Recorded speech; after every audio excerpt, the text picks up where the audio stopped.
Hey guys, I hope everybody's having a fantastic day. Whether you're watching this in the morning, in the afternoon, or in the evening, I'm glad you guys are here. Real quick, I want to say thank you to all the channel members and thank you to anyone who's found their way in here to check out the knife and EDC content. I appreciate you. If you're so inclined and you've got the time, if you hit that subscribe button and that bell notification icon, it would really help me out. So today I wanted to focus on 10 US manufacturers that kind of come in over that $300 price point, right? 300 and up. And there are a lot more very quality US makers that do things here in the States that are much higher priced than what we're going to be looking at. But these were just some that were in my collection and that I had access to thanks to Brother Lord Needham and Brother A to Z EDC. But this is the only Microtech in my collection, the Microtech stitch. And this is the aluminum stitch, coming in right over $300. Ramlock. Now, Microtechs, I'm not a big out the front guy, but they make a lot of out the fronts, and as you guys know, they can get pretty pricey. And then of course you've got the custom stuff, but this stitch has been and is a fantastic knife. One of the sharpest knives I've gotten from factory, crafted very well. And I know Microtech's a bigger company than some of these companies we're going to be getting into, but just done very well. Nice knife. Microtech is one of the companies that I wanted to kind of feature because I don't feature them a lot. And then we'll kind of move up from there. So next, kind of in line, I would say, and this is just a sampling of the Hinderer Knives. Rick Hinderer, the ranch. Hinderer Knives are knives that I was real late to the game on. They never did much for me. And then I experienced a 3-inch Hinderer slicer Skinner, thanks to Brother Dark Gravity, and really started to appreciate the brand. So Hinderers are more accessible or attainable, I guess you would say. You just kind of have to be on the lookout. You're going to rarely see an extra supply of them per se, but they are available. I mean, if someone wants a Hinderer, they can usually find one. They're in stock right now. But this is a 3.5-inch XM18, kind of the flagship Hinderer. I wanted to show you a thick and smaller little knife that I've got. This is the Hinderer Half Track in Magna Cut, a little Warncliffe, but a thick, beefy little American-made knife. And then finally, this little 3-inch, which is more the gentleman's, the XM18 3.0 is probably the slimmest, thinnest folding Hinderer that I'm aware of in my collection for sure. I've got a couple of these 3 inches and they make great little gentleman's knives, made in the USA, quality materials, small batch type of stuff, and I just think worth pointing out. So we'll say number 9, Hinderer Knives. And from there, we move on to a knife company that's made in the US that I became aware of just this year, last year, I guess, late last year, and that is Spartan Blades. They do a lot with fixed blades. They do a lot with different folders. Probably their most popular or most iconic knife is the Spartan Harsey folder. I started out with the 3.25 inch because it kind of goes with my EDC small knife philosophy, and to be honest, it was this pattern that actually drew me into this knife because it kind of correlates to when I got into the hobby. And then I picked up the full-size Spartan Harsey folder, or SHR, shortly thereafter. This one's actually in Magna Cut, with the small one being in S45. They're on washers. They jump up a little bit in price from the Hinderers, but right in the same ballpark. And again, fine materials, handcrafted right here in the United States. These are just beasts of knives. And like I say, I really have enjoyed them.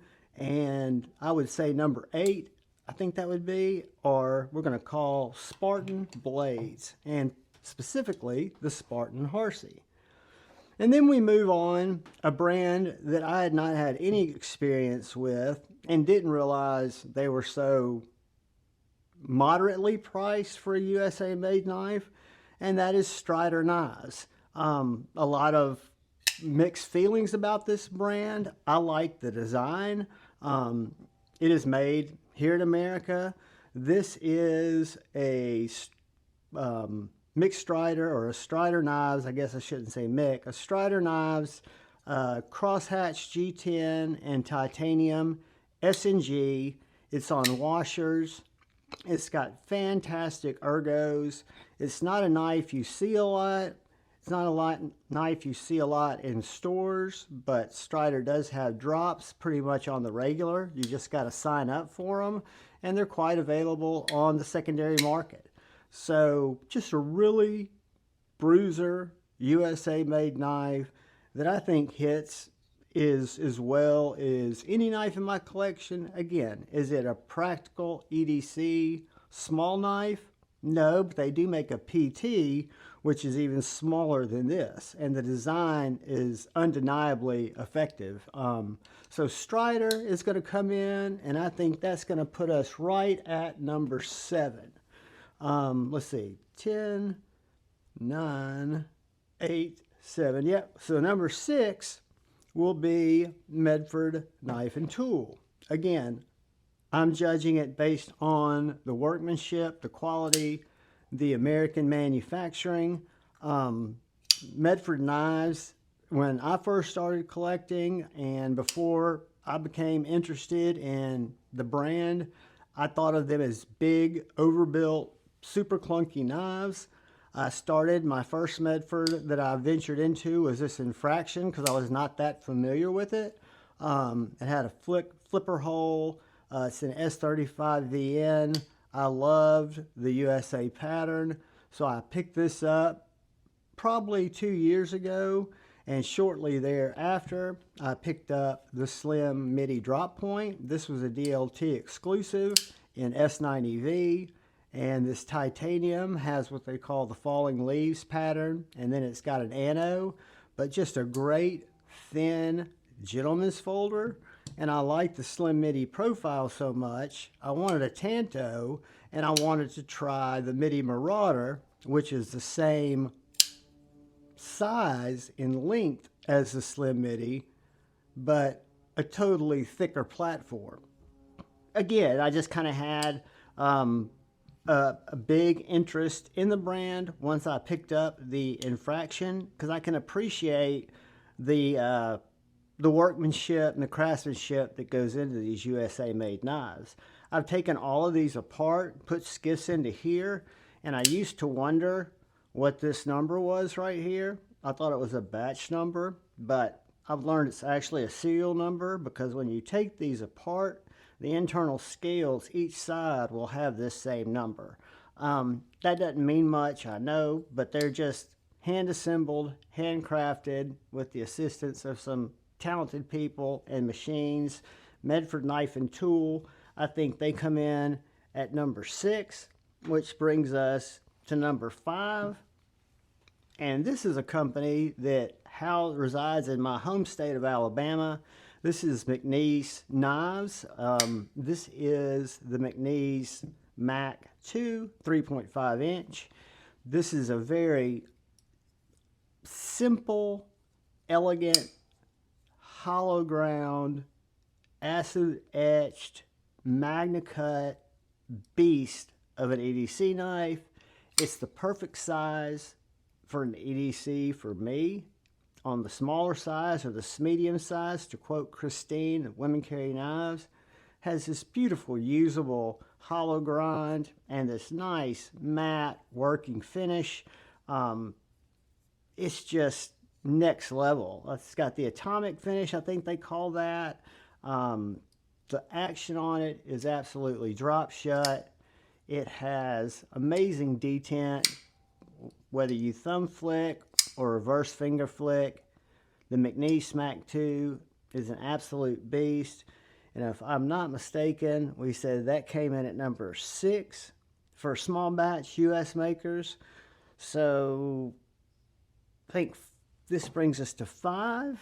And this is a small company that makes this knife, a really cool fixed blade that I'd love to have. This is SPK, Alex Steingraber. This is the Gen 3 Lamia from the Friday the 13th drop right before Halloween.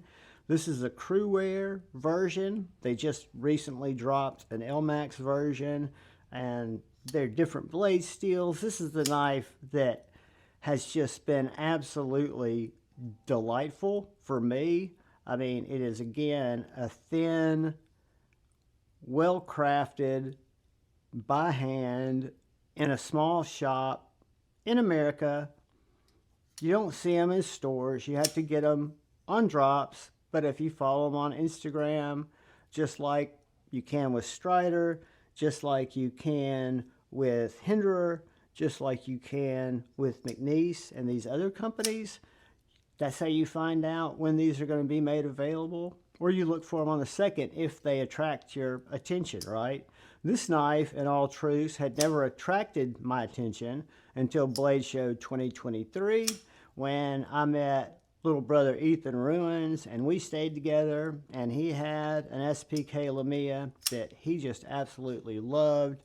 And again, being a knife guy, he wanted me to experience it, and I saw the beauty in the knife, the craftsmanship, the workmanship, the micro milling, the way everything just works. And this is an upgraded version that actually ships on bearings but will accept washers. Just a fantastic specimen at number 5. And that'll bring us to number 4. So number 4 is a knife that had always been on my radar by a small maker, Bill Koenig Knives, and this is the full-sized flipperless Koenig Arius, courtesy of A to Z EDC, my buddy. And this is the Koenig Mini Arius with the flipper tab, courtesy of my brother Lord Needham, who made this available where I could pick it up. And looking at these knives, which I had reviewed this knife before, the full-size Arius, and again, for American craftsmanship at its finest in the knife world, I'm not saying this is it, because I say there's so many levels that go higher than this. This is small batch production, M390, micro milled titanium, amazingly engineered, perfectly centered. The detent is absolutely on point. Hollow ground blades. Koenig Knives really earned my respect when I reviewed this knife, but really inspired me to seek one out when I got this knife, because it fits me perfectly. Again, it's a smaller or medium sized knife. But coming in at number 3, we are going to give our spot to Koenig, Team Koenig, and specifically the Arius. Which brings us to number 2, which is a knife that was blessed for me to be able to experience for longer than 5 minutes at Blade Show by brother Lord Needham. Let's give him a little love and a follow over on Instagram. And if I was nice, I would take a second and put an @ A2 Z E D C. That's my local buddy who makes a lot of knives available to me. Some of the nicer knives, the Shiros, which I haven't brought to the channel yet, but I will. But he makes this guy available for me to bring to you guys. But the Oz Machine Company Roosevelt. This knife is number 2, not in... This would be my number 1 carry knife. This would be my number 1 EDC knife. What I'm looking at is small makers and amazing things that they do. So number 2, this Oz, I want to say is number, I want to say 1400 from last year. I think they're in the 2400 range that they've made of this little perfectly crafted, perfectly tuned, thin, nimble, MagnaCut,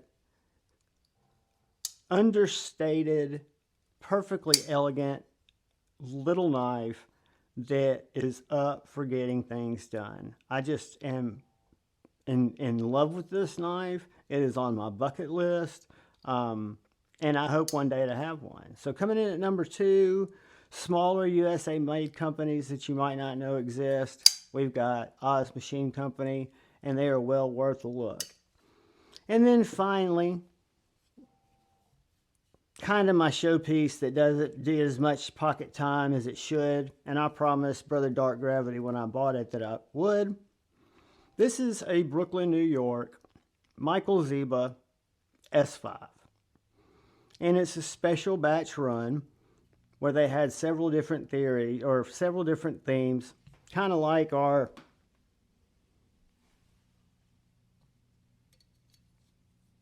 plague doctors. But this is the Odin, some Norse god of something, right? I'm not sure. But you can look at this knife and you can look at the etching in this light, hollowed out or weight relief titanium, and you can get lost in it. I mean, it is a piece of art. I don't know what the runes mean. I don't know what all the patterns mean. All I know is every time, or a couple times when I've posted it on Instagram and tagged Michael Zieba, he'll kind of give me a riddle and send me back looking at the knife because it is so intricate. There's so many different elements to the story that is being created in this knife. I found the crow based on one of his little hints, but there's all kinds of things where, for example, there's something behind the clip on that weight relief. I don't know if y'all can see that. But and then the back spacer, Michael's also a world-renowned jeweler. So he hand makes these pieces of art that are then turned into a back spacer. The blade is a partnership with Jason Knight, Knight Knives. This is actually a tactical knife. It was actually, I think, 2020's tactical knife of the year, SHOT Show or Blade Show. But I don't know if you can see the back side of that back spacer is etched out, has, 5 more ruins. It means something. The action is next level. It's a flipper only knife. Again, a tactical knife, but a small batch USA made knife that hits way above the bar. So I know we talk about Spyderco, Benchmade, and those are what most of us, it's in our reach, right? But America and American makers in particular do some great things. I'm a big supporter in if the design or the maker is producing something that I personally really like. I want to do my very best to support them because, again, they're small businesses, USA companies, and yeah, I think this is kind of more on the premium USA makers, or you could call them what I would say is the best of the rest. But I'm sure there are a lot that I missed, like Grimsmo, Dare One. Y'all leave comments. Let me know if I've missed some others. I just had access to these, and while I had access to these, because this one's not mine and this one's not mine, I wanted to kind of put together, this is giving me the chance to pull together some of the finer USA manufacturers and just kind of show them off. So anyway, guys, I appreciate you more than you know. Thank you for taking the time to watch the video. If you would, please look out for that guy or gal to your left. Look out for the guy or gal to your right. Look out for each other. Go forward with love in your hearts. Choose debate, not hate. I love you all, and peace.